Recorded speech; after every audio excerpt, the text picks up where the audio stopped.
Quando a taça de champanhe estilhaçou no chão do salão de festas, o silêncio que se seguiu foi ensurdecedor. Meu marido, há 29 anos, Victor, acabava de se levantar no meio do jantar de casamento da nossa filha Beatriz e anunciar para todos os convidados: "É o fim para nós, Cristina. Encontrei outra pessoa." A mulher, sua assistente de 26 anos, sorriu triunfante do outro lado da mesa enquanto todos os olhares se voltavam para mim. Em vez de chorar, entreguei-lhe um envelope marrom e disse: "Ótimo timing, querido. Eu também tenho uma surpresa para você. Mas antes de continuar, confira se você já está inscrito no canal e escreva nos comentários: de onde você está assistindo este vídeo? Adoramos saber até onde nossas histórias estão chegando. Meu nome é Cristina, tenho 50 anos e até 6 meses atrás eu achava que tinha um casamento sólido. Victor e eu nos conhecemos na faculdade de administração e construímos nossa vida juntos desde então. Enquanto ele escalava posições em sua carreira corporativa, eu abandonei meus sonhos de abrir um ateliê de design para cuidar da nossa filha e apoiar sua carreira. Sempre fui a esposa perfeita. Organizava jantares para seus clientes, cuidava das finanças da família e sorria nos eventos da empresa. Era assim que as coisas funcionavam entre nós. Nossa filha Beatriz, de 24 anos, estava se casando com Pedro, seu namorado de faculdade. Eles eram jovens, mas tinham aquela certeza que só o primeiro amor traz. Passei meses ajudando-a a planejar cada detalhe: as flores, o menu, a decoração em tons de azul e dourado. O espaço Vila Marina estava impecável naquela noite, com vista para o mar e iluminação suave que criava uma atmosfera romântica. Tudo deveria ser perfeito. Na mesa principal estávamos eu, Victor, os noivos, os pais de Pedro, meus pais e minha irmã Teresa. As mesas redondas ao redor abrigavam cerca de 80 convidados, entre familiares e amigos próximos. A cerimônia havia sido linda, com Beatriz resplandecente em seu vestido de renda. Eu chorei quando a vi caminhar até o altar. Não apenas de emoção pelo momento, mas porque, olhando para ela, via a mulher forte que eu sempre quis ser. Notei algo estranho no comportamento de Victor durante a cerimônia. Ele verificava o celular constantemente e parecia distraído quando Beatriz e Pedro trocaram votos. Na recepção, ele desapareceu por 20 minutos antes de voltarmos à mesa principal para o jantar. Não dei muita importância na hora. Estava ocupada demais garantindo que tudo corresse bem. O primeiro sinal de que algo estava errado foi quando Carolina, a assistente de Victor, entrou no salão usando um vestido vermelho deslumbrante. Ela não estava na lista de convidados. Victor nunca mencionou convidá-la. Observei quando ela se sentou em uma mesa próxima à nossa, trocando olhares com meu marido, que faziam meu estômago revirar. Os garçons serviram a entrada, uma salada caprese com burrata, quando Victor se levantou abruptamente. Pensei que fosse fazer um brinde à felicidade de nossa filha. Em vez disso, ele olhou diretamente para mim e pronunciou aquelas palavras que mudaram tudo. "Tenho um anúncio importante a fazer. Cristina, chegamos ao fim. Encontrei outra pessoa." Sua voz soou firme, como se tivesse ensaiado aquelas palavras dezenas de vezes. Ele então apontou para Carolina, que levantou sua taça em um brinde silencioso. O garfo caiu da mão de Beatriz. Pedro apertou a mão dela em apoio. Minha mãe sufocou um grito e meu pai se levantou, furioso. Teresa, minha irmã, parecia pronta para atravessar a mesa e agredir Victor. Os convidados das mesas próximas pararam suas conversas, todos os olhos fixos em nossa mesa, como se assistissem a um terrível acidente de carro em câmera lenta. O silêncio durou apenas alguns segundos, mas pareceu uma eternidade. Senti o sangue pulsar nas minhas têmporas. Meu corpo inteiro tremia, mas não de tristeza. Era uma mistura de raiva e alívio. Porque veja bem, eu já sabia de tudo. Na verdade, eu sabia há meses. Respirei fundo, alisei meu vestido azul marinho, o favorito de Victor, ironicamente, e sorri. Não um sorriso triste ou constrangido. Um sorriso confiante, O tipo de sorriso que você dá quando finalmente vê as peças de um quebra-cabeça se encaixando. Ótimo timing, querido, disse, mantendo minha voz calma e firme. Eu também tenho uma surpresa para você. Abri minha bolsa e retirei um envelope marrom que carregava comigo há semanas, aguardando o momento certo. Deslizei-o pela mesa em sua direção, observando a confusão substituir sua expressão de triunfo. O que é isso? Ele perguntou, pegando o envelope. Abra quando estiver sozinho, respondi, levantando-me. Ou agora mesmo, se preferir. Tenho certeza que todos aqui gostariam de saber o que você andou fazendo com o dinheiro da nossa aposentadoria. Sem esperar por sua reação, dei a volta na mesa, beijei Beatriz na testa e sussurrei. Sinto muito, meu amor. Prometo que não vou estragar seu dia. Então caminhei para fora do salão, de cabeça erguida. Atrás de mim, ouvi o som do envelope sendo rasgado, seguido de um grito que fez meu coração acelerar de satisfação. Não precisava olhar para trás para saber o que estava acontecendo. Já tinha imaginado essa cena centenas de vezes.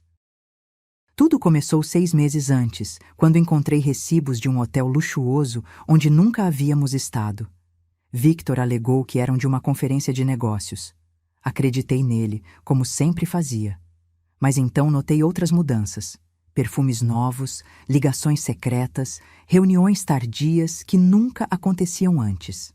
Pequenos sinais que, juntos, formavam um quadro inegável. A confirmação veio quando descobri transferências bancárias para uma conta que não reconhecia.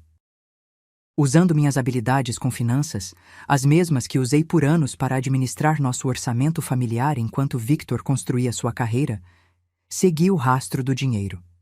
Descobri não apenas a infidelidade, mas algo muito mais grave.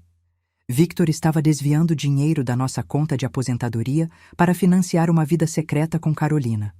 Uma vida que incluía um apartamento alugado em seu nome, joias caras e fins de semana em resorts. Mais de R$300 mil dos nossos 29 anos de economia haviam sumido em pouco mais de um ano. Mas o pior não era o dinheiro. Era o fato de que o homem com quem compartilhei quase 3 décadas da minha vida planejava me abandonar sem nada. Eu encontrei documentos em seu escritório, papéis que ele havia preparado para transferir nossos bens para seu nome, deixando-me apenas com migalhas. O homem que jurou me amar estava meticulosamente me roubando, enquanto eu continuava preparando seu café da manhã todos os dias. Foi quando percebi que estava casada com um estranho. E quando decidi lutar. Procurei Teresa, minha irmã, que é advogada. Juntas, documentamos cada centavo desviado, cada mentira contada, cada violação da nossa união estável. Contratamos um investigador particular que fotografou Victor e Carolina juntos, entrando e saindo daquele apartamento secreto. Coletamos provas irrefutáveis de sua traição financeira e emocional. O conteúdo daquele envelope marrom que entreguei a Victor no casamento da nossa filha era devastador. Cópias de extratos bancários mostrando as transferências fraudulentas, fotos dele com Carolina, a documentação do apartamento alugado e uma notificação formal de que eu havia entrado com pedido de divórcio litigioso, acusando-o de desvio de bens e adultério. Mais importante ainda, o envelope continha uma carta do Banco Central, confirmando que todas as contas conjuntas haviam sido bloqueadas temporariamente devido a uma investigação de fraude que eu havia solicitado. Victor não teria acesso a nenhum centavo até que o processo de divórcio fosse concluído. Em poucas palavras, eu havia destruído o plano perfeitamente elaborado de Victor. E escolhi fazer isso exatamente no momento em que ele pensou que me destruiria, na frente de todos os nossos amigos e familiares, no dia mais importante da vida da nossa filha. Enquanto caminhava pelo estacionamento em direção ao meu carro, ouvi passos apressados atrás de mim. Era Teresa. Ela me alcançou, o rosto uma mistura de preocupação e admiração. "Você está bem?" perguntou, colocando a mão no meu ombro. Respirei fundo, olhando para o céu estrelado. "Estou melhor do que estive em anos", respondi, e pela primeira vez percebi que era verdade. A reação de Victor foi exatamente como eu havia previsto. Primeiro, negação. Depois, raiva. E, finalmente, pânico. Ele saiu do salão de festas logo após minha partida, deixando Carolina confusa e sozinha na mesa de convidados. Ela não sabia de nada sobre os documentos no envelope, nem sobre as implicações legais das ações de Victor. Beatriz, nossa filha, ficou devastada inicialmente. Mas quando Pedro e os pais dele a convenceram a continuar com a festa, afinal, nenhum de nós queria que o comportamento de Victor arruinasse o dia mais especial da vida dela. Ela secou as lágrimas e tentou sorrir novamente. Os convidados, por respeito a ela, fingiram que nada havia acontecido, embora os murmúrios continuassem pelas próximas horas. Eu não voltei para a festa. Em vez disso, fui para o hotel onde estava hospedada. Eu havia reservado um quarto separado do de Victor dias antes, alegando que queria estar perto de Beatriz para ajudá-la a se arrumar pela manhã. Na verdade, já havia transferido algumas roupas e itens essenciais para lá, prevendo que não voltaria para nossa casa depois daquela noite. No dia seguinte, as ligações começaram. Victor, desesperado, ligou 27 vezes. Enviei todas para a caixa postal. Carolina também tentou me contatar, provavelmente instruída por ele. Ignorei. Os únicos com quem falei foram Beatriz, que estava prestes a sair em lua de mel, e meu advogado, confirmando os próximos passos. Mamãe, como você descobriu tudo isso? Beatriz perguntou durante nossa conversa por telefone. Seu pai sempre me subestimou, respondi simplesmente. Ele esqueceu que fui eu quem administrou nossas finanças por 29 anos. Achava que eu não notaria dinheiro sumindo das nossas contas. Mas por que você esperou até o meu casamento? Essa pergunta me fez pausa. Eu havia considerado confrontar Victor semanas antes, poupar Beatriz desse drama em seu dia especial. Mas quando soube que ele planejava me humilhar publicamente no casamento dela, percebi que tinha que virar o jogo. Eu não planejava fazer isso no seu casamento, querida. Ia esperar até vocês voltarem da lua de mel.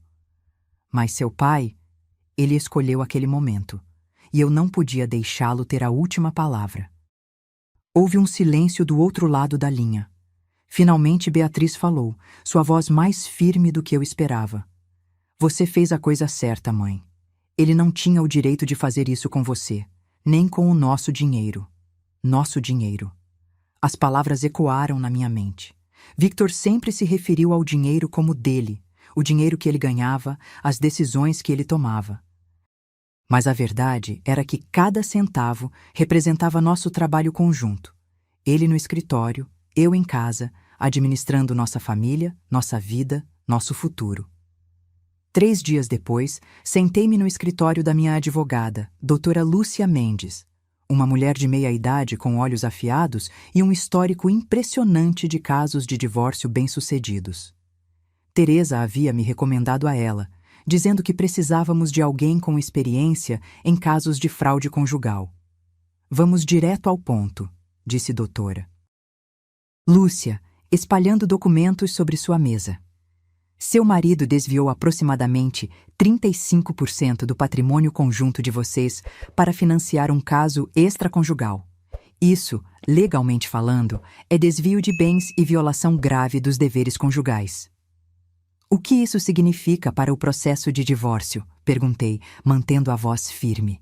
Tinha chorado todas as noites desde o casamento, mas durante o dia mantinha-me composta.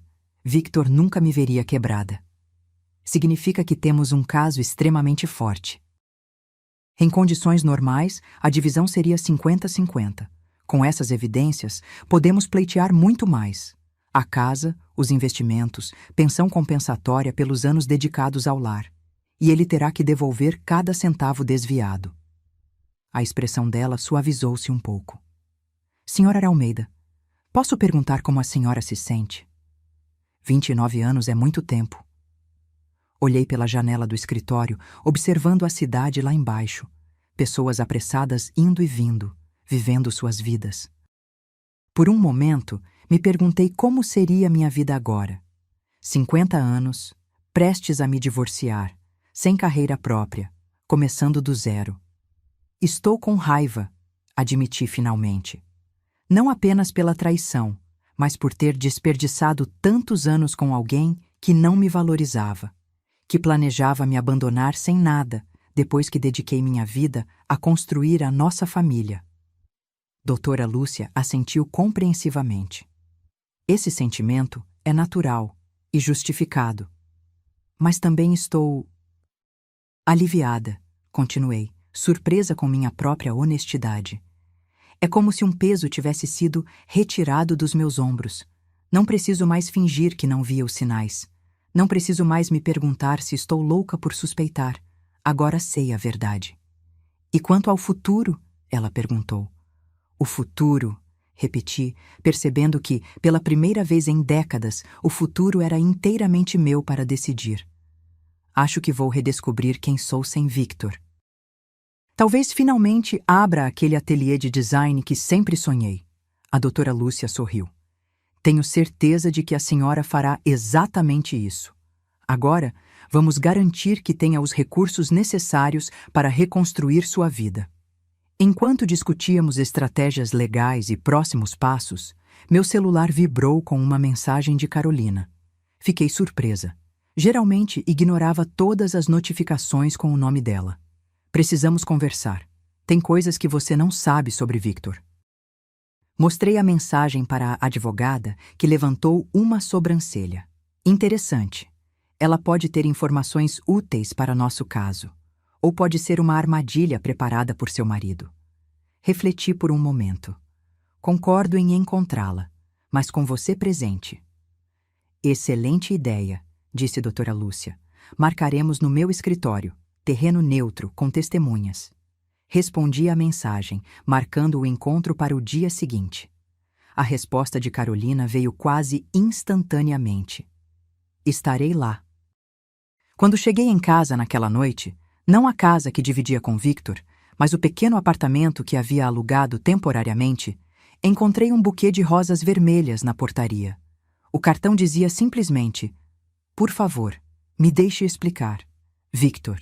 Peguei as flores e joguei diretamente na lixeira do hall de entrada. Não havia explicação que pudesse justificar o que ele fez. Não havia palavras que pudessem reparar a quebra de confiança. 29 anos de casamento destruídos, não por um único erro, mas por meses de planejamento deliberado para me abandonar sem recursos. Naquela noite, enquanto estava deitada na cama desconhecida de um apartamento alugado, percebi o quão irônica era minha situação. Victor havia planejado me deixar sem nada, mas agora era ele quem arriscava perder tudo. A casa que ele tanto prezava, o status social que cultivava cuidadosamente, o respeito dos colegas de trabalho, o relacionamento com nossa filha, tudo estava em jogo. E quanto a mim? Eu perdera meu casamento, sim, mas ganhara algo muito mais valioso. A chance de viver nos meus próprios termos, sem compromissos, sem sufocar meus sonhos, sem fingir que não via o que estava diante dos meus olhos. Adormeci pensando na reunião com Carolina no dia seguinte, imaginando quais segredos ela poderia revelar. Parte de mim temia o que viria. Outra parte estava ansiosa para conhecer mais da verdade, por mais dolorosa que fosse. Porque depois de quase 3 décadas vivendo em uma mentira, eu finalmente estava pronta para encarar a realidade, toda ela. O escritório da doutora Lúcia estava silencioso quando Carolina chegou, exatamente no horário marcado. Ela parecia diferente sem a confiança exibida no casamento, mais jovem, mais vulnerável, vestindo jeans e blusa simples em vez do provocante vestido vermelho. Seus olhos estavam vermelhos, como se tivesse chorado. Obrigada por concordar em me ver, disse ela, sentando-se na cadeira indicada pela advogada. Mantive minha expressão neutra. Você disse que tinha informações sobre Victor. Carolina assentiu, olhando nervosamente para a doutora Lúcia. Tudo o que eu disser aqui é confidencial? Se for relevante para o caso da minha cliente, pode ser usado no processo, respondeu a advogada friamente. Carolina hesitou. Depois endireitou os ombros. Tudo bem. Acho que já não importa mais. Ela se virou para mim. Cristina, Victor me deixou, ontem à noite. Disse que não podia mais me sustentar porque você bloqueou as contas e que precisava resolver a situação com você primeiro. Isso não me surpreendeu. Victor sempre priorizou dinheiro acima de tudo. Por que você está me contando isso? Perguntei. Porque percebi que ele mentiu para nós duas. Para mim, disse que você sabia do relacionamento, que vocês tinham um acordo, que o casamento de vocês era apenas uma formalidade e que assim que Beatriz se casasse, vocês se divorciariam amigavelmente. Senti um nó no estômago. A audácia dele era impressionante. Carolina continuou. Ele me prometeu que compraríamos uma casa assim que o divórcio fosse finalizado, que teríamos um novo começo. Eu acreditei. Até ver sua reação no casamento. Foi quando percebi que você não sabia de nada. E agora você quer o quê? Minha simpatia? As palavras saíram mais duras do que eu pretendia. Não, ela respondeu, surpreendendo-me. Quero fazer a coisa certa. Victor não é quem pensei que fosse. Ele... Ela hesitou. Tem outros negócios que você não conhece. Outras contas, outros investimentos. Doutora Lúcia inclinou-se para a frente, subitamente interessada. Que tipo de negócios? Ele tem uma empresa de fachada, registrada no nome do irmão dele. Usa para esconder dinheiro dos impostos e... de você. Ela olhou para mim. Há pelo menos 2 anos, ele transfere parte dos bônus e comissões para essa empresa. Deve ter alguns milhões lá. Senti como se tivesse levado um soco. Pensei que conhecia a extensão da traição de Victor, mas aparentemente ele tinha ido muito além do que eu imaginava. Você tem provas disso? Perguntou doutora Lúcia, mantendo a calma profissional que eu invejava naquele momento. Carolina abriu a bolsa e retirou um pendrive. Tenho. Copiei documentos do computador dele. E-mails, contratos, extratos. Ele confiava em mim para organizar alguns desses documentos. Doutora Lúcia pegou o pendrive como se fosse ouro. Por que você está fazendo isso? Perguntou, verbalizando a pergunta que ecoava na minha mente. Carolina olhou diretamente para mim, seus olhos marejados. Porque quando te vi naquele casamento, mantendo a compostura enquanto ele te humilhava, percebi que tipo de pessoa você é. E percebi que tipo de pessoa ele é. Ele me usou assim como usou você. A diferença é que você dedicou décadas a ele, e eu apenas 2 anos. Ela enxugou uma lágrima. E também porque estou grávida de 2 meses, e quando contei para ele ontem à noite, ele me disse para resolver o problema, porque não podia arcar com outro filho agora. O silêncio que se seguiu foi ensurdecedor. Tentei processar o que acabara de ouvir. Victor não apenas me traía e roubava, mas também havia engravidado sua amante e depois a abandonado. A pessoa com quem compartilhei minha vida era um monstro que eu nunca realmente conheci. Você vai manter o bebê? Perguntei finalmente, minha voz quase um sussurro. Carolina assentiu. Vou, mesmo sem ele. Voltarei para a casa dos meus pais em Recife até decidir o que fazer. Doutora Lúcia tossiu discretamente. Essas informações, se confirmadas, mudam completamente o panorama do processo. Sonegação fiscal, ocultação de bens, paternidade, são elementos muito graves. Eu sei, disse Carolina. É por isso que estou aqui. Ele não merece sair ileso depois do que fez com nós duas. Olhei para aquela jovem, a mulher que eu odiava há meses, e senti uma inesperada onda de compaixão. Ela também havia sido enganada, manipulada. A diferença era que eu tinha 50 anos, experiência de vida e uma rede de apoio. Ela tinha 26 anos e estava grávida de um homem que a abandonara. O que você quer, Carolina? Nada de você, ela respondeu rapidamente. Só queria que soubesse a verdade. E talvez... Ela hesitou. Talvez você pudesse não me odiar tanto. Eu realmente não sabia que ele estava te enganando. Ponderei suas palavras. O ódio que senti por ela nos últimos meses havia me consumido, mas percebendo agora que ela era tão vítima quanto eu, senti esse ódio se dissipar, sendo substituído por uma raiva ainda mais intensa direcionada a Victor. Não odeio você, disse finalmente. Odeio o que aconteceu. Odeio as escolhas que ele fez. Mas você... Respirei fundo. Você está tentando fazer a coisa certa agora. Isso conta para alguma coisa. Carolina assentiu, lágrimas escorrendo livremente agora. Obrigada. E... sinto muito. Por tudo. Quando ela saiu, fiquei sentada em silêncio por vários minutos, tentando processar tudo. Doutora Lúcia já estava ao telefone, contactando um perito forense contábil para analisar os documentos do pendrive.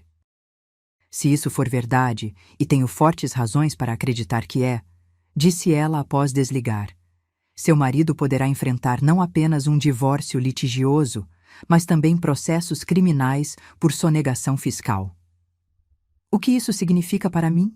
Perguntei, ainda tentando assimilar a revelação sobre a gravidez de Carolina. Significa que nossa posição de negociação é ainda mais forte. Quando confrontarmos Victor com essas evidências, ele terá que escolher ou um acordo extremamente favorável a você, ou enfrentar não apenas a perda de bens no divórcio, mas também possíveis acusações criminais. Olhei pela janela, pensando na vida que havia construído com Victor, nas mentiras que ele havia contado, nas traições que havia cometido. E também pensei em Carolina, grávida e abandonada, voltando para a casa dos pais. E quanto a Carolina? E o bebê? Doutora. Lúcia me olhou com uma expressão curiosa. Juridicamente, isso fortalece nosso caso, pois comprova o adultério. Quanto à criança, será seu meio-irmão ou meio-irmã. A realidade dessa afirmação me atingiu como um raio. O filho de Victor com Carolina seria meio-irmão de Beatriz. Parte da nossa família, quer quiséssemos ou não. Ela vai precisar entrar com uma ação de reconhecimento de paternidade e pedido de pensão alimentícia, continuou doutora Lúcia. Podemos ajudá-la a encontrar um bom advogado, se você quiser. Por que eu faria isso? Perguntei genuinamente confusa. Porque cada ação judicial contra seu marido enfraquece ainda mais a posição dele. E porque, com o devido respeito, você me parece o tipo de pessoa que faria a coisa certa, mesmo nas circunstâncias mais difíceis. Suas palavras me tocaram profundamente. Eu estava tão focada na minha dor, na minha vingança, que não havia considerado o impacto mais amplo das ações de Victor. Havia uma criança inocente envolvida agora. Vou pensar nisso, disse finalmente. Mas primeiro, quero ver o que há nesse pendrive. Quero saber exatamente com quem estive casada todos esses anos. O conteúdo do pendrive era mais devastador do que eu poderia imaginar. Victor não apenas tinha uma empresa fantasma para esconder dinheiro. Ele tinha 3. Uma registrada no nome do irmão, outra no nome de um amigo próximo e uma terceira offshore, nas Ilhas Cayman. Os documentos mostravam transferências sistemáticas ao longo de 5 anos, totalizando quase 4 milhões de reais. Dinheiro que legalmente pertencia a nós dois. Dinheiro que ele escondia não apenas de mim, mas também das autoridades fiscais. O perito contábil forense contratado pela doutora Lúcia confirmou a autenticidade dos documentos e identificou um padrão claro de fraude. Havia e-mails incriminadores entre Victor e seu contador, discutindo explicitamente como ocultar esses valores do fisco e da esposa, como ele se referia a mim. Isso vai muito além de um caso extraconjugal, explicou doutora Lúcia quando nos reunimos novamente, 3 dias depois. É fraude conjugal e fiscal em larga escala. O que fazemos agora? Perguntei, ainda atordoada com a magnitude da traição de Victor. Marcamos uma reunião com ele e seu advogado. Apresentamos o que sabemos e oferecemos um acordo. Que tipo de acordo? Um extremamente favorável a você. A casa, 75% dos bens conhecidos, pensão compensatória por 10 anos e a exigência de que ele revele e transfira para você 50% de todos os valores ocultos. Em troca, não levamos as evidências de sonegação fiscal à Receita Federal. A proposta era audaciosa, mas fazia sentido. Victor arriscava não apenas perder dinheiro, mas também sua liberdade. E se ele recusar? Doutora. Lúcia sorriu sem humor. Ele não vai.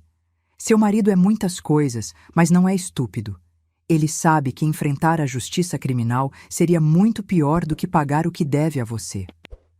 A reunião foi marcada para a semana seguinte no escritório do advogado de Victor. Durante os dias de espera, me preparei emocionalmente para enfrentá-lo novamente. Ele continuava tentando me contatar. Ligações, mensagens, até mesmo aparecendo no prédio onde eu estava temporariamente hospedada. Ignorei todos os contatos, seguindo o conselho da minha advogada. Beatriz e Pedro retornaram da lua de mel durante esse período. Encontrei-me com eles para um café, tentando poupar minha filha dos detalhes mais sórdidos, mas ela percebeu que havia mais na história do que eu estava contando. Mãe, tem algo mais acontecendo, não é? Perguntou Beatriz, seus olhos, tão parecidos com os meus, fixos em mim com preocupação. Papai está agindo de forma estranha. Ele me ligou chorando, dizendo que cometeu erros, pedindo que eu interceda por ele. Suspirei. Não queria sobrecarregar minha filha recém-casada com os crimes do pai, mas também não podia mentir para ela. Seu pai fez coisas que vão além da infidelidade, Beatriz. Coisas que podem ter consequências legais sérias. Seus olhos se arregalaram. Legais? Como assim? Ele roubou algo? De certa forma, ele escondeu dinheiro por anos. Muito dinheiro. Dinheiro que pertence a nós dois e sobre o qual ele não pagou impostos. Pedro, que estava sentado ao lado de Beatriz, colocou uma mão protetora sobre a dela. Isso é sério, muito sério. Beatriz parecia atordoada. Quanto dinheiro? Milhões, respondi sinceramente. Dinheiro que deveria ser para o nosso futuro juntos, para a nossa aposentadoria. Talvez até para ajudar vocês mais tarde. E a mulher? Carolina? Hesitei, incerta sobre compartilhar a gravidez, mas decidi que Beatriz tinha o direito de saber. Afinal, seria seu meio-irmão ou meia-irmã. Ela está grávida. Seu pai a abandonou quando descobriu. Beatriz cobriu a boca com as mãos, chocada. Por um momento, ninguém falou. O café ao nosso redor continuava seu ritmo normal. Pessoas conversando, risadas, o barulho da máquina de expresso, contrastando duramente com a tempestade emocional em nossa mesa. Eu não conheço mais meu próprio pai, disse Beatriz finalmente, sua voz quase um sussurro. Como ele pôde fazer isso? Com você, com essa mulher, com uma criança? Pessoas que amamos às vezes não são quem pensamos que são, respondi, alcançando suas mãos por cima da mesa. Mas isso não diminui o amor que ele tem por você, Beatriz. Como você pode defender ele depois de tudo? Não estou defendendo, estou separando as coisas. O que ele fez comigo é uma coisa. O que ele é como pai é outra. Pedro, que permanecera em silêncio até então, interveio. O que vai acontecer agora? Ele pode ir para a cadeia? Depende, respondi. Vamos nos reunir na próxima semana para discutir um acordo. Se ele aceitar nossas condições, podemos manter isso fora dos tribunais criminais. E quais são essas condições? Perguntou Beatriz.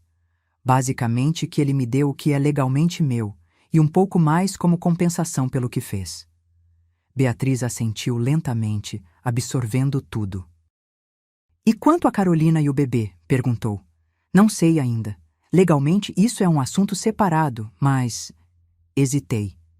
Aquela criança será seu meio-irmão ou meia-irmã. Acho que todos teremos que decidir o que isso significa para nossa família. O dia da reunião chegou mais rápido do que eu esperava. Entrei no edifício comercial do centro, onde ficava o escritório do advogado de Victor, sentindo-me estranhamente calma. Vestia um terno azul marinho, formal, profissional, sem nenhum traço da esposa dócil que Victor conhecia. Doutora Lúcia caminhava ao meu lado, carregando uma pasta cheia dos documentos que poderiam arruinar a vida de Victor. Quando entramos na sala de reuniões, Victor já estava lá, junto com seu advogado, um homem de meia-idade com expressão severa e terno caríssimo. Victor parecia abatido, com olheiras profundas e o rosto marcado por dias de preocupação. Por um breve momento, senti uma pontada de dó. Então me lembrei de tudo o que ele havia feito e essa compaixão se dissipou. Cristina, disse ele, levantando-se. Obrigado por vir. Podemos conversar em particular antes de começarmos? Não, respondi friamente. Tudo o que você tem a dizer pode ser dito aqui, na presença dos advogados. Ele pareceu murchar, voltando lentamente à sua cadeira. A reunião começou com formalidades, mas logo chegamos ao ponto quando a doutora Lúcia abriu sua pasta e começou a espalhar documentos sobre a mesa. Antes de discutirmos os termos do divórcio, disse ela, gostaríamos de esclarecer alguns pontos sobre os bens do casal. O advogado de Victor pareceu confuso. Temos a declaração completa dos bens aqui, disse ele, apontando para seu próprio arquivo. Todos os imóveis, investimentos e contas bancárias estão listados. Todos? Perguntou doutora Lúcia, com um sorriso educado. Incluindo as empresas offshore nas Ilhas Cayman? E as empresas registradas em nome do seu irmão e seu amigo Marcelo? O rosto de Victor perdeu toda a cor.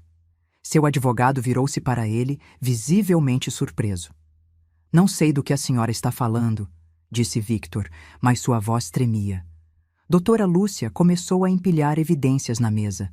Extratos bancários, contratos, e-mails impressos, documentos societários. Uma montanha de provas que crescia a cada segundo. Temos aqui documentação completa de fraude conjugal e fiscal sistemática ao longo de 5 anos, explicou ela calmamente.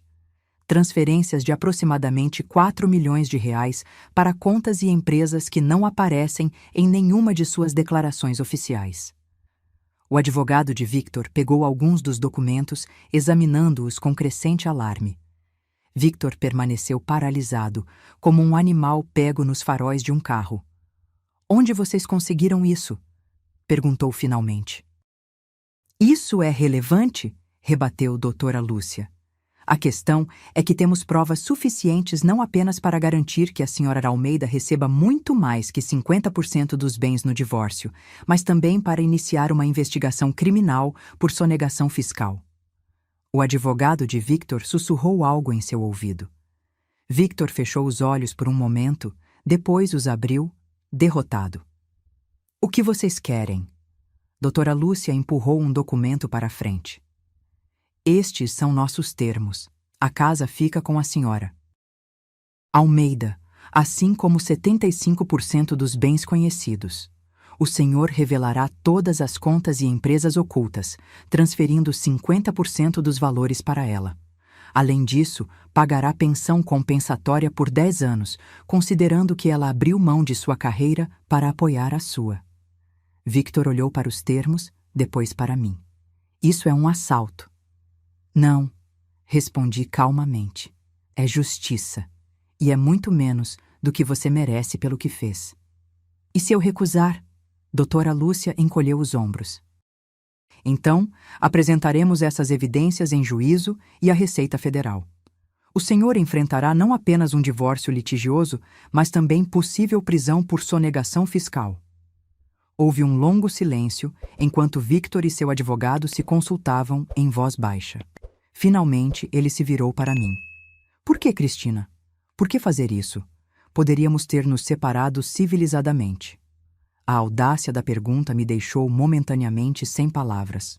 Então, a raiva contida por meses finalmente encontrou voz. Civilizadamente? Repeti, incrédula. Como anunciar que está me deixando no casamento da nossa filha? Como roubar nosso dinheiro por anos? Como planejar me abandonar sem nada depois que dediquei minha vida a você? Minha voz não se elevou, mas cada palavra carregava o peso da minha indignação. Você destruiu nossa família, traiu minha confiança e ainda tem a coragem de me perguntar por quê. A pergunta não é por que estou fazendo isso, é porque você fez o que fez. Victor abaixou a cabeça, incapaz de me encarar. Seu advogado pigarreou, claramente desconfortável. Precisamos de tempo para analisar os termos, disse ele. Tem 48 horas, respondeu doutora Lúcia. Depois disso, seguimos para o tribunal e para a Receita Federal. Quando saímos do escritório, senti-me estranhamente leve, como se um peso enorme tivesse sido removido dos meus ombros. Não era apenas a perspectiva de garantir meu futuro financeiro. Era a sensação de finalmente confrontar o homem que havia me traído de tantas maneiras, de recuperar meu poder após décadas permitindo que ele tomasse todas as decisões importantes da nossa vida. Você foi incrível lá dentro, comentou doutora Lúcia enquanto caminhávamos para o elevador. Obrigada. Acha que ele vai aceitar? Sem dúvida, ele não tem escolha. A alternativa é muito pior. Ela estava certa. 2 dias depois, recebemos a notificação de que Victor concordava com todos os termos propostos. O processo de divórcio seria finalizado em questão de semanas, não meses. Ele revelaria todas as contas ocultas e transferiria os valores acordados. A casa seria colocada no meu nome. Em termos práticos, eu havia vencido. Mas a vitória tinha um gosto agridoce. 29 anos de casamento, uma vida inteira compartilhada, terminando em advogados e documentos legais. Não era assim que eu imaginava meus 50 anos. Naquela noite, sentada sozinha no pequeno apartamento alugado, peguei-me olhando antigas fotos de família. Victor segurando Beatriz bebê. Nosso aniversário de 25 anos em Paris. Natais, aniversários, momentos que pareciam tão genuínos na época. Será que ele já estava planejando me trair mesmo então?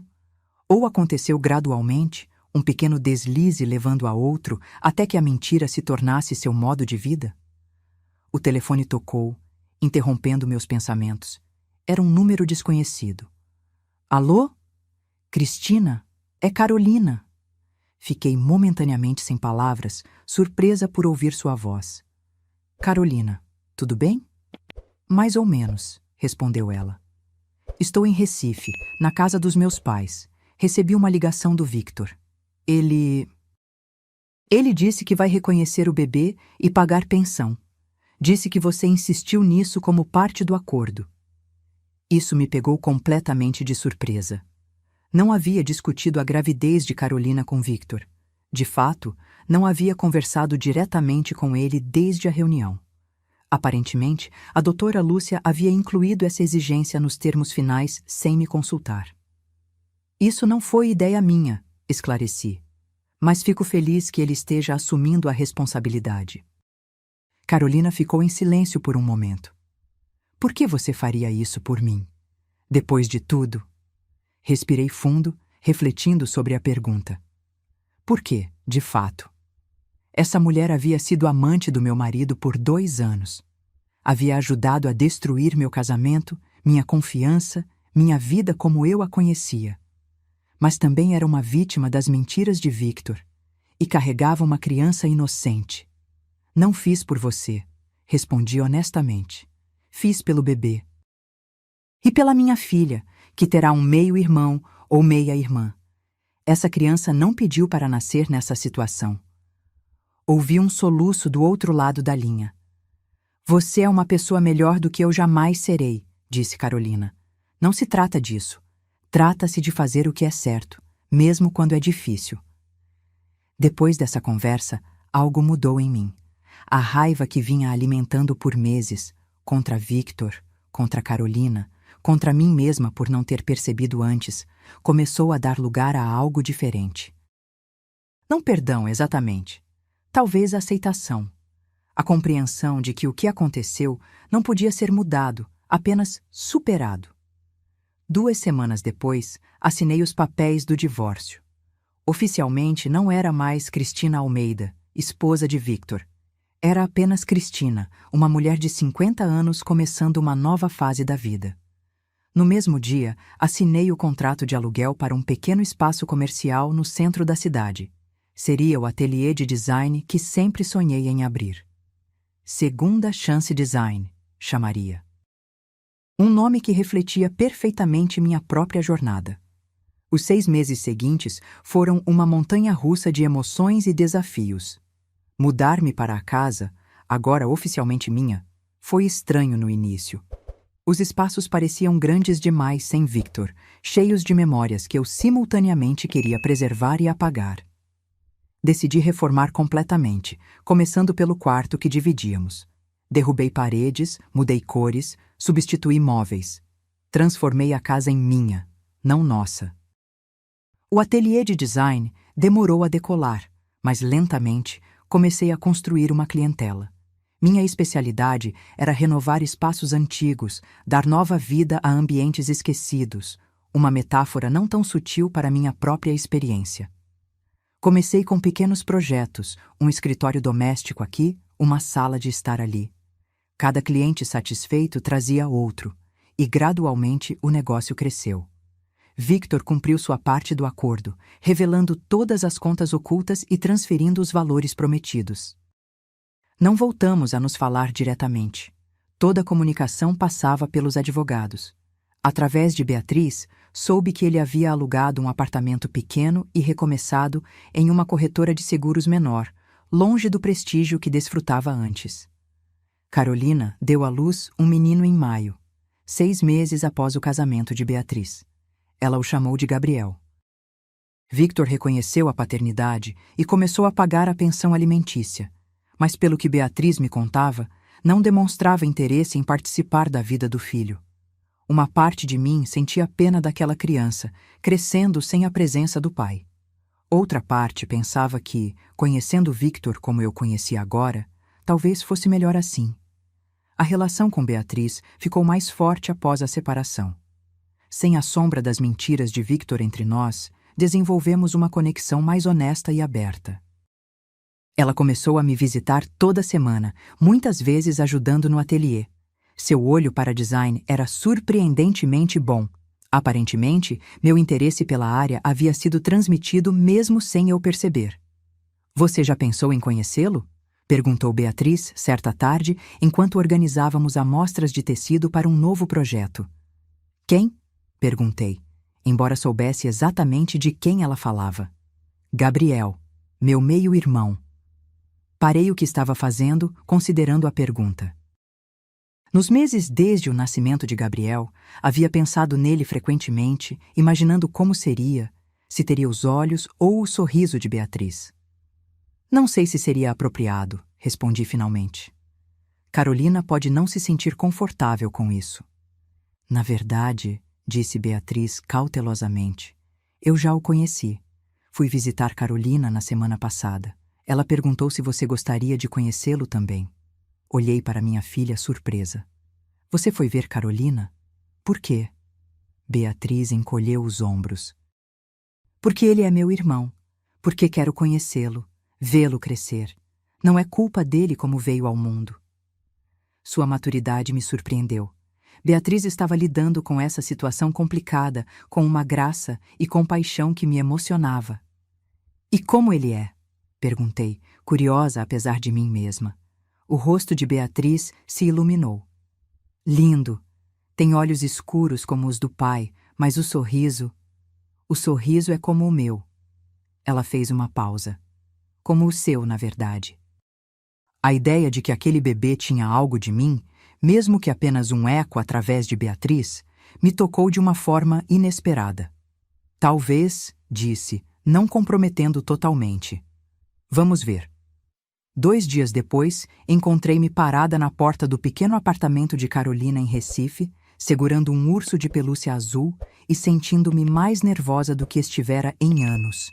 Quando ela abriu a porta, seus olhos se arregalaram de surpresa. "Cristina, não esperava." "Beatriz disse que você estava pensando em vir, mas espero não estar incomodando", disse, estendendo o presente desajeitadamente. Trouxe isso para Gabriel. Carolina pegou o urso, um sorriso tímido nos lábios. "É muito gentil. Por favor, entre." O apartamento era pequeno, mas acolhedor. Brinquedos espalhados pelo chão da sala, uma poltrona de amamentação perto da janela, fotos familiares nas paredes. Em um berço no canto, dormia um bebê de 6 meses, pacificamente alheio ao drama adulto que cercara sua concepção. "Ele acabou de adormecer", sussurrou Carolina. "Mas pode olhá-lo." Aproximei-me do berço com cautela, como se me aproximasse de algo frágil e precioso.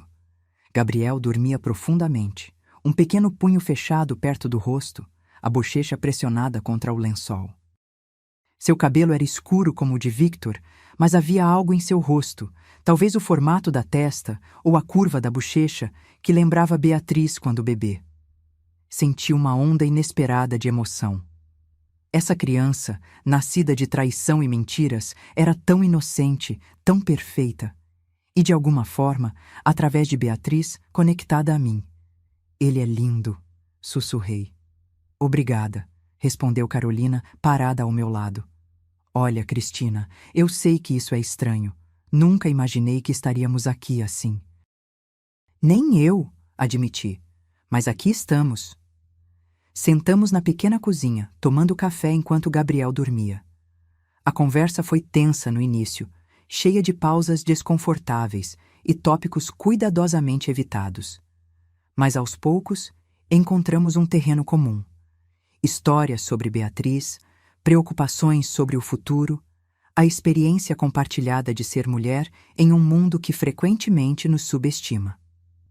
Não sei como agradecer pelo que você fez, disse Carolina eventualmente. Garantir que Victor assumisse a responsabilidade por Gabriel. Como eu disse, não fiz por você. Fiz porque era o certo a fazer. Ela assentiu. Mesmo assim, a maioria das mulheres em sua posição teria me odiado para sempre. Refleti sobre isso por um momento. Não ganho nada te odiando, Carolina. Já perdi tempo demais com sentimentos negativos. Fiz uma pausa, procurando as palavras certas. O que aconteceu foi terrível, mas também me libertou de um casamento que não era o que eu pensava. Me deu a chance de finalmente viver minha própria vida, nos meus termos. Quando Gabriel acordou, Carolina o trouxe para a sala. Hesitante, perguntei se poderia segurá-lo. Ela colocou-o em meus braços e o bebê olhou para mim com olhos curiosos, sem chorar como esperava. Ele gosta de você, comentou Carolina surpresa. Crianças sempre gostaram de mim, respondi, fazendo careta para Gabriel, que soltou uma risadinha deliciosa. Mesmo quando Beatriz era bebê, eu tinha esse toque. Enquanto segurava aquele pequeno ser que, de forma estranha e inesperada, tinha se tornado parte da minha vida expandida, percebi que estava em paz.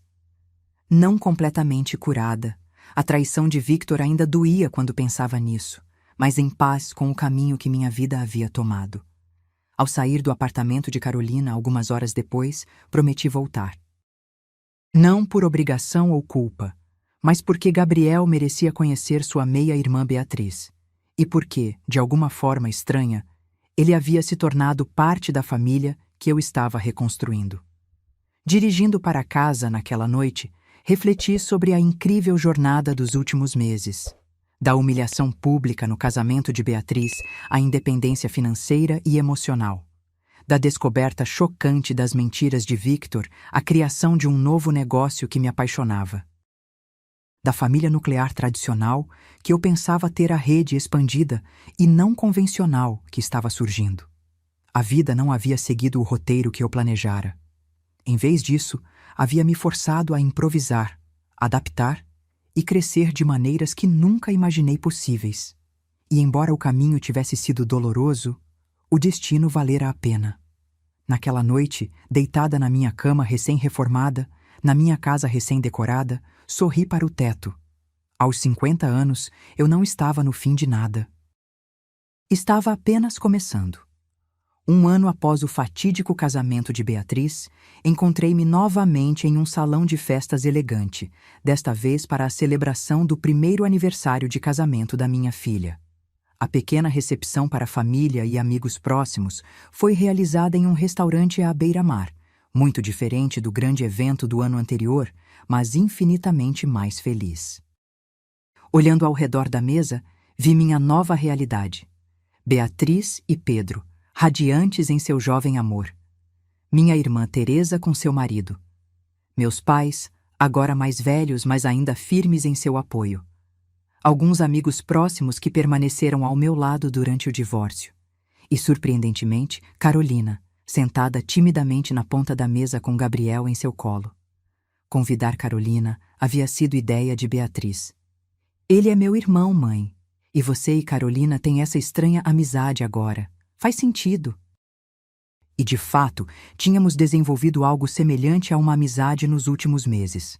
Não éramos confidentes ou íntimas, mas havia um respeito mútuo e um vínculo forjado através de circunstâncias extraordinárias.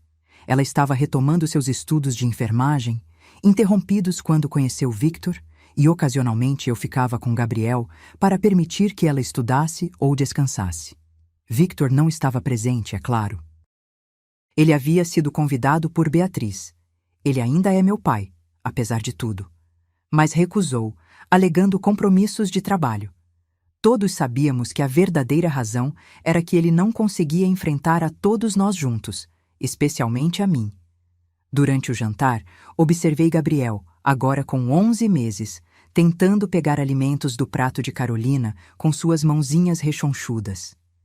Seu cabelo escuro e ondulado estava mais longo, e quando sorria, mostrava 4 dentinhos brancos. Era impossível não adorá-lo, apesar das circunstâncias de seu nascimento. Atenção todos, disse Pedro, levantando-se com uma taça de champanhe. Beatriz e eu temos um anúncio. Meu coração acelerou imediatamente. Olhei para minha filha, que sorria radiante, uma mão discretamente pousada sobre a barriga. Estamos esperando um bebê. Deverá nascer em janeiro. A mesa explodiu em congratulações. Levantei-me para abraçar Beatriz, lágrimas nos olhos. Vou ser avó? Ela assentiu, chorando também. Surpresa! Entre os abraços e brindes, notei Carolina olhando para a cena com uma expressão complexa. Felicidade por Beatriz, mas também uma pontada de tristeza, talvez pela forma como sua própria gravidez havia sido recebida. Nossos olhares se cruzaram e ofereci um sorriso gentil que ela retribuiu. Mais tarde, naquela noite, enquanto os convidados começavam a se despedir, encontrei um momento para conversar com Beatriz a sós. Você está feliz, querida? Perguntei, segurando suas mãos. Muito, mãe. Assustada, claro, mas tão feliz. Você vai ser uma mãe incrível. Ela apertou minhas mãos. Aprendi com a melhor. Sabe o que mais admiro em você? Sua força. Como você lidou com tudo o que papai fez, como reconstruiu sua vida, como até encontrou espaço para aceitar Gabriel.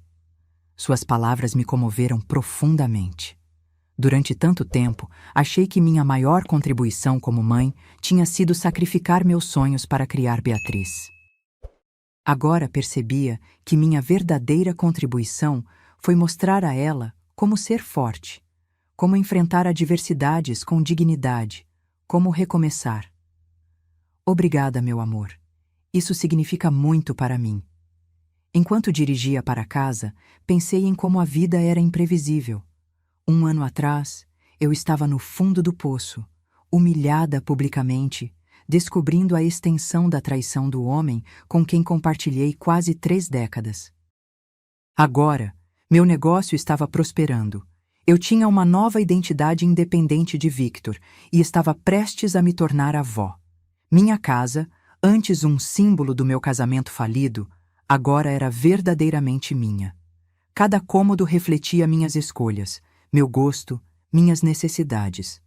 Meu ateliê de design havia se expandido para 3 funcionários, com uma lista crescente de clientes. Eu até comecei a dar palestras ocasionais sobre design de interiores em eventos locais, algo que jamais teria imaginado fazer antes. E quanto a Victor? Nossos caminhos raramente se cruzavam agora. Ele mantinha contato mínimo com Beatriz e pagava pontualmente a pensão de Gabriel, mas pelo que eu ouvia, vivia uma vida diminuída. A mulher por quem ele largou tudo, Carolina, seguiu em frente. O dinheiro que ele escondeu por anos agora estava parcialmente comigo. A reputação que tanto valorizava estava manchada. Em contraste, eu florescia. A cada semana, sentia-me mais confortável com minha nova identidade, mais confiante nas minhas decisões, mais em paz com o passado. Naquela noite, peguei uma caixa que guardava no fundo do armário minhas antigas fotos de casamento. Por um ano inteiro, não tive coragem de abri-la. Agora, espalhei as fotos na cama e olhei para aquela jovem de 21 anos de vestido branco, sorrindo ao lado de um Victor igualmente jovem e sorridente. Não senti raiva ou amargura ao olhar para aquelas imagens. Apenas uma espécie de aceitação melancólica. Aquele casamento, com todos os seus altos e baixos, fizera parte da minha jornada. Trouxera-me Beatriz, experiências que me moldaram, e, eventualmente, a crise que me forçou a redescobrir minha própria força. Guardei as fotos de volta na caixa, mas desta vez não a escondi no fundo do armário. Coloquei-a em uma prateleira visível, não como um santuário ao passado, mas como um reconhecimento dele. Aquela parte da minha história estava concluída, mas não apagada. No dia seguinte, durante minha caminhada matinal pela praia, um hábito que adquiri após o divórcio, pensei na incrível capacidade humana de adaptação e renovação. Cada onda que se quebrava na areia era um lembrete de como a vida continua a fluir, independentemente dos obstáculos. 6 meses atrás, durante uma dessas caminhadas, conheci Carlos, um arquiteto aposentado que também caminhava todas as manhãs. Começamos conversando sobre design, depois sobre livros, depois sobre nossas histórias de vida. Ele era viúvo há 5 anos, com 2 filhos adultos e 3 netos. Desenvolvemos uma amizade confortável que lentamente evoluía para algo mais. Na semana anterior, ele me convidara para jantar, um convite explicitamente romântico que me pegou desprevenida. Respondi que precisava pensar, pois não tinha certeza se estava pronta para um novo relacionamento. Ele, compreensivo, disse que esperaria o tempo que fosse necessário. Enquanto as ondas lambiam meus pés, percebi que estava pronta. Não para substituir o que tive com Victor. Isso pertencia ao passado. Mas para explorar uma nova forma de conexão baseada em quem eu era agora, não em quem tinha sido como esposa de alguém. Peguei meu telefone e enviei uma mensagem a Carlos. Sobre aquele jantar. Que tal sexta-feira? Sua resposta veio quase imediatamente. Seria perfeito. Estive esperando por você. Sorri para o oceano, sentindo a brisa salgada no rosto e o sol nascente aquecendo minha pele. Victor havia anunciado nosso fim, mas o que ele não percebeu, o que eu mesma não percebi naquele momento doloroso, era que aquele fim era apenas o começo de algo novo, algo inteiramente meu. O envelope marrom que entreguei a ele naquela noite não continha apenas documentos legais e provas de sua traição. Continha também, embora eu não soubesse na época, minha libertação, minha segunda chance, meu novo começo. Quando o celular tocou novamente, vi que era Beatriz. Bom dia, mãe. Estou indo para o seu ateliê hoje. Quero discutir ideias para o quarto do bebê. Mal posso esperar, respondi sorrindo. Tenho milhares de ideias para te mostrar. Enquanto caminhava de volta para casa, pensei em tudo que havia aprendido no último ano. A dor da traição, sim, mas também o poder da resiliência. A tristeza da perda, mas também a alegria da redescoberta. O fim de uma história, mas o emocionante começo de outra. Eu tinha 51 anos e toda uma vida pela frente. Uma vida que, finalmente, era só minha. Olhando para o horizonte, com o sol da manhã refletindo no mar, senti uma certeza que nunca havia experimentado antes. A pior coisa que já me aconteceu acabou se tornando a melhor. O anúncio de Victor naquela noite de casamento não foi o fim que ele planejou, mas o começo que eu merecia. 6 meses depois, minha vida havia mudado ainda mais. O negócio de design prosperava tanto que precisei contratar mais 2 funcionários. Consegui minha primeira grande cliente corporativa, uma rede de boutiques que queria renovar todas as suas 5 lojas na região. Um contrato que me rendeu não apenas estabilidade financeira, mas também visibilidade no mercado. O relacionamento com Carlos evoluiu naturalmente, sem pressão ou expectativas. Ele era gentil e atencioso, respeitando meu espaço e meu passado. Nossa conexão era completamente diferente de tudo que já havia experimentado, baseada em igualdade e respeito mútuo, não em sacrifício e subordinação. Em uma tarde de sábado, estávamos na varanda da minha casa, bebendo vinho e conversando, quando o assunto do divórcio surgiu naturalmente. "Você já perdoou Victor?" perguntou Carlos, observando minha reação com olhos gentis. Considerei a pergunta por um momento, girando o vinho no copo. "Não sei se perdoar é a palavra certa", respondi honestamente.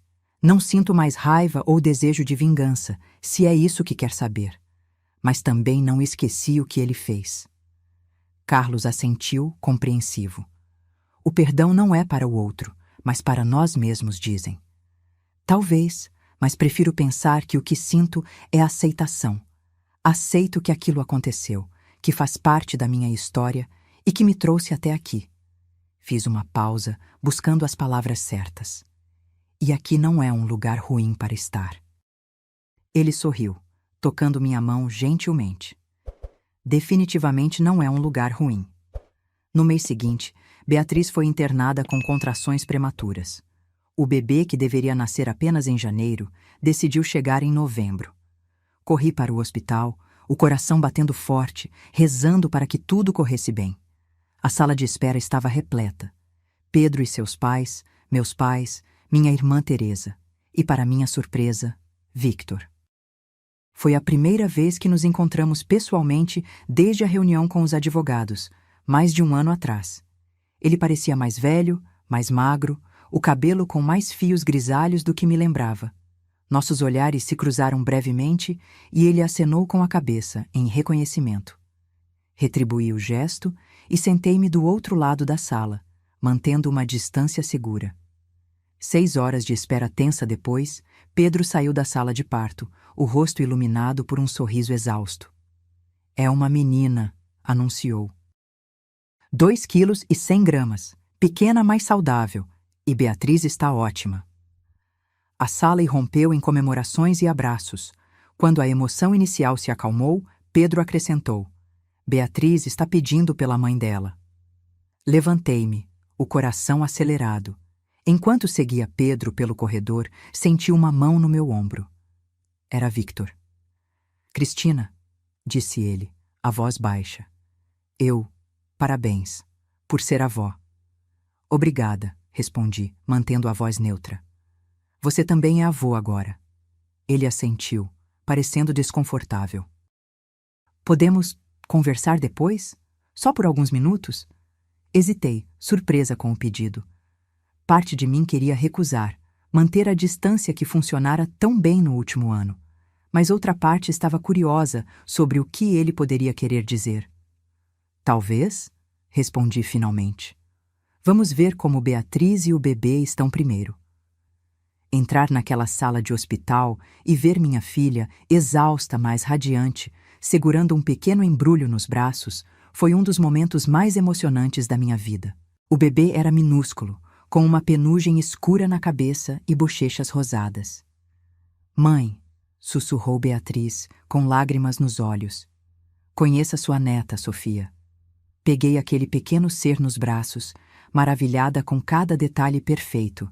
Os dedos minúsculos, as sobrancelhas quase imperceptíveis, o nariz que já mostrava sinais de ser como o da mãe. "Olá, Sofia", murmurei, sentindo lágrimas escorrerem pelo meu rosto. "Bem-vinda ao mundo." Enquanto a segurava, pensei em como a vida continuava, em como novas gerações traziam consigo a promessa de recomeços. Sofia nascera em circunstâncias muito diferentes das de Beatriz. Seus pais estavam apaixonados, comprometidos um com o outro. Ela cresceria vendo sua mãe feliz, realizada, tratada como igual por seu pai. E quanto a mim, eu seria uma avó muito diferente do que teria sido se ainda estivesse casada com Victor.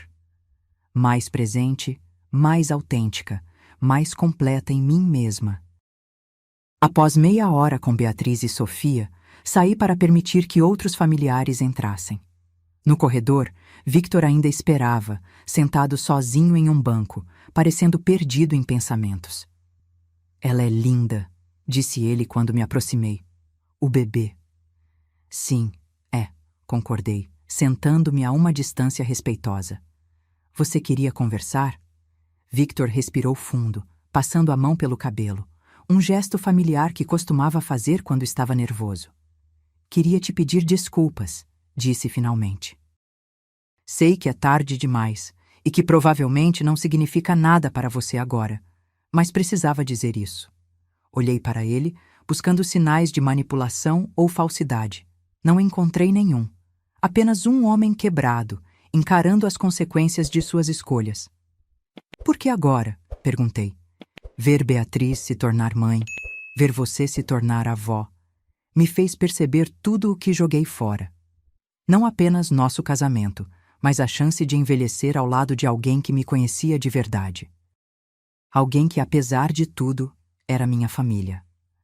Suas palavras me tocaram mais do que eu gostaria de admitir.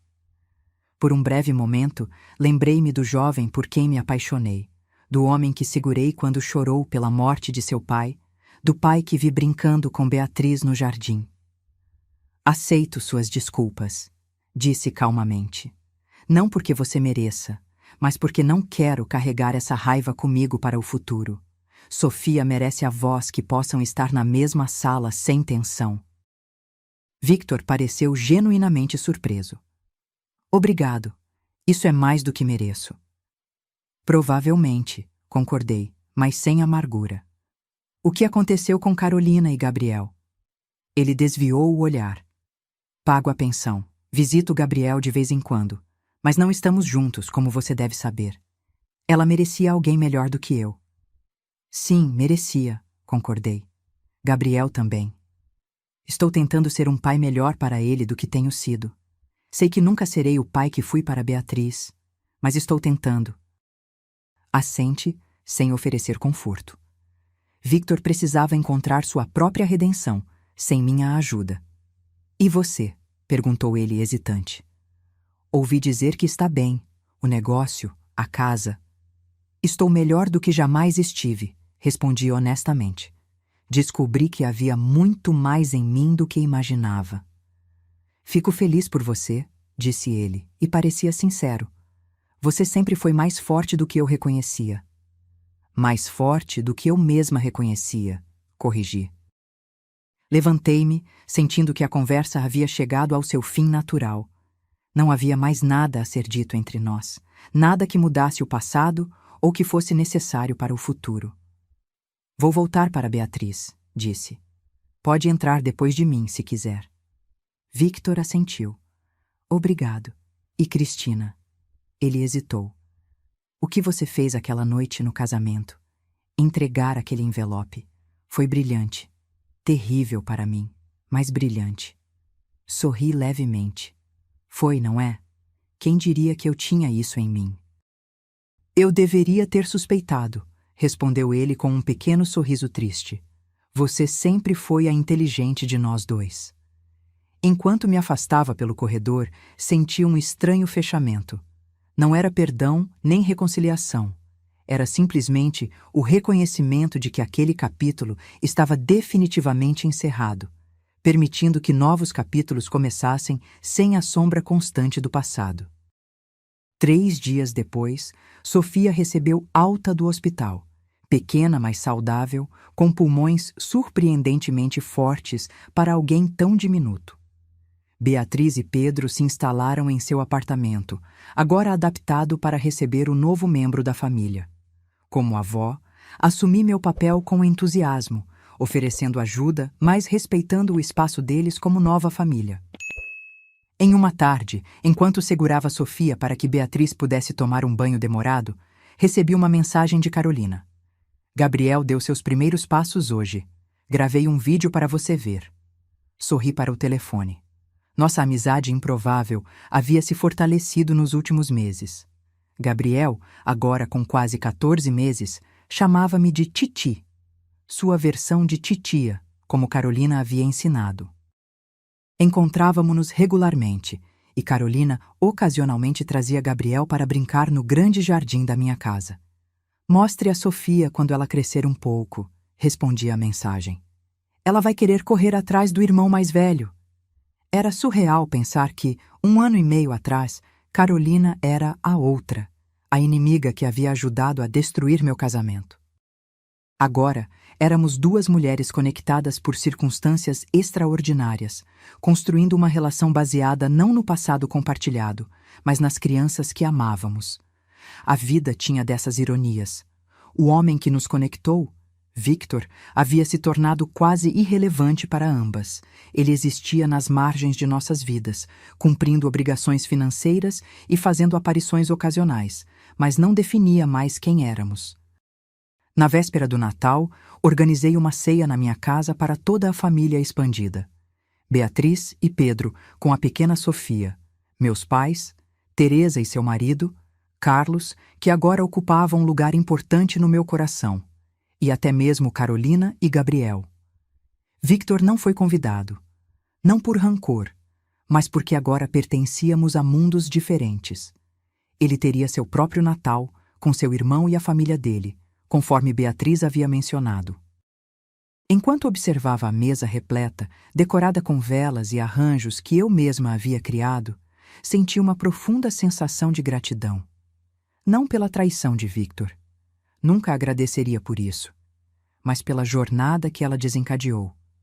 Uma jornada que me levou não a um destino específico, mas a mim mesma. Carlos se aproximou por trás, enlaçando minha cintura e descansando o queixo no meu ombro. "1 centavo pelos seus pensamentos", murmurou. "Estava pensando em como a vida dá voltas", respondi. Há 2 anos, jamais imaginaria estar aqui, assim, feliz, independente, cercada por uma família que construí nos meus próprios termos. "Você merece cada pedacinho dessa felicidade", disse ele, beijando minha bochecha. "E muito mais." Quando todos se sentaram para a ceia, pedi um momento para fazer um brinde. Levantei minha taça, olhando para cada rosto ao redor da mesa. Quero agradecer a todos por estarem aqui esta noite. Por fazerem parte desta família, convencional ou não, formada por laços de sangue ou escolha. Há 2 anos, achei que minha vida estava acabando, mas ela estava apenas começando. Então, brindo a novos começos, a segundas chances e a coragem de escrever nossa própria história.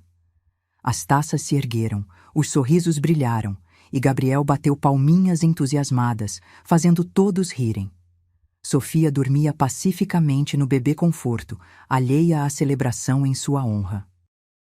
Naquela noite, após todos terem ido embora, sentei-me na varanda com uma taça de vinho, contemplando as estrelas. Carlos havia ido para casa, prometendo voltar no dia seguinte para o almoço de Natal. Eu apreciava esses momentos de solidão, não mais temidos, mas saboreados como oportunidades para refletir e reconhecer meu próprio crescimento. Pensei no envelope marrom que entreguei a Victor naquela noite fatídica, há quase 2 anos. Na época, parecia apenas uma ferramenta de vingança, uma forma de revidar sua traição pública. Agora, entendia que havia sido muito mais. Uma declaração de independência, um ato de autopreservação, o primeiro passo em uma jornada de autodescoberta. O telefone tocou, interrompendo meus pensamentos. Era Beatriz. "Mãe, Sofia está com um pouquinho de febre. Provavelmente não é nada sério, mas como mãe de primeira viagem, estou em pânico. Você poderia..." "Estou a caminho", respondi imediatamente, já procurando as chaves do carro. Enquanto dirigia para o apartamento de Beatriz, percebi com um sorriso que algumas coisas nunca mudam. O amor de mãe, e agora de avó, permanecia constante, independentemente de todas as outras transformações. E transformações houve muitas, de esposa dedicada a empreendedora independente, de mulher traída à pessoa plena em si mesma. De alguém cuja identidade era definida por um casamento a alguém que encontrou seu próprio valor, sua própria voz, seu próprio caminho. No retrovisor, pude ver brevemente meu reflexo, cabelos agora pintados com mechas prateadas naturais que decidi parar de esconder, olhos mais confiantes, sorriso mais genuíno. Não era mais a mulher que ficara paralisada naquela mesa de casamento 2 anos atrás. Era Cristina. Apenas Cristina. Finalmente. 3 anos depois, no meu aniversário de 54 anos, a família se reuniu para uma celebração na praia. Sofia, agora uma tagarela de 3 anos com tranças escuras e personalidade forte, corria pela areia com Gabriel, de 4 anos, ambos perseguidos por Carlos, que havia se tornado o avô postiço que Gabriel nunca teve em Victor. Meu ateliê de design havia crescido para uma empresa de médio porte, com 10 funcionários e projetos em 3 estados.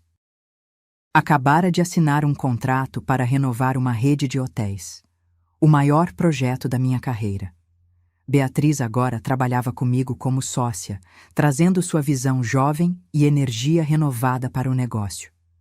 Carlos e eu havíamos nos casado no ano anterior. Uma cerimônia simples na praia, apenas para a família próxima. Nada parecido com meu primeiro casamento ostentoso. Desta vez, não buscava impressionar ninguém ou cumprir expectativas sociais. Era apenas a celebração de um amor maduro, construído sobre respeito mútuo e admiração genuína. Victor continuava nas margens da nossa vida familiar. Comparecia aos aniversários de Sofia e ocasionalmente se encontrava com Gabriel, mas nunca permanecia muito tempo. Eventualmente, soubemos por Beatriz que ele havia se mudado para o sul, aceitando uma oferta de emprego em uma cidade menor. Pelo que ela contava, ele parecia estar tentando reconstruir sua vida, embora nunca recuperasse o status e a confiança profissional que um dia teve. Carolina havia terminado seu curso de enfermagem e agora trabalhava em um hospital infantil. Começara a namorar um médico do mesmo hospital, um homem gentil que tratava Gabriel como filho. Nosso vínculo improvável persistia, unido pelo amor às crianças que nos conectavam e pelo entendimento compartilhado de termos sobrevivido a Victor, cada uma à sua maneira. Enquanto observava minha família expandida brincando na praia, Teresa se aproximou, entregando-me uma taça de champanhe. Feliz aniversário, mana. Obrigada, respondi sorrindo. Você sabe o que estou pensando? Perguntou ela, seguindo meu olhar para as crianças na praia. O quê? Que aquele envelope marrom foi a melhor coisa que você já fez na vida. Ri, concordando. Quem diria que minha maior derrota se tornaria minha maior vitória? Teresa levantou sua taça. À sua coragem, ao seu renascimento e a todos os anos incríveis que ainda estão por vir. Brindamos enquanto o sol se punha sobre o oceano, pintando o céu de tons rosados e dourados. Sofia correu até mim, jogando-se nos meus braços com a impulsividade de uma criança que nunca conheceu rejeição. Vovó, vovô Carlos está ensinando a gente a fazer castelos de areia. Vem ver. Permiti que ela me puxasse pela mão até a beira da água, onde Carlos e Gabriel construíam uma elaborada fortaleza de areia. Pedro tirava fotos enquanto Beatriz ajudava a decorar o castelo com conchas. Olha, vovó, é o seu castelo, declarou Sofia com a convicção absoluta de uma criança de 3 anos. Meu castelo? Perguntei sorrindo. Sim, porque você é a rainha. A declaração inocente de Sofia provocou risadas ao redor, mas também me tocou profundamente. De certa forma, eu havia construído meu próprio reino, não feito de areia, mas de escolhas corajosas, relacionamentos genuínos e autodescobertas. Naquela noite, enquanto todos jantávamos na varanda da casa de praia que Carlos e eu havíamos comprado juntos, olhei ao redor da mesa e senti uma plenitude que jamais experimentara durante meu casamento com Victor. Não era uma felicidade perfeita ou sem complicações. A vida real nunca é assim. Mas era autêntica, conquistada e, acima de tudo, minha. Quando Victor se levantou naquele jantar de casamento, tantos anos atrás, e anunciou: "É o fim para nós, Cristina. Encontrei outra pessoa." Ele acreditava estar decretando minha sentença de abandono e humilhação.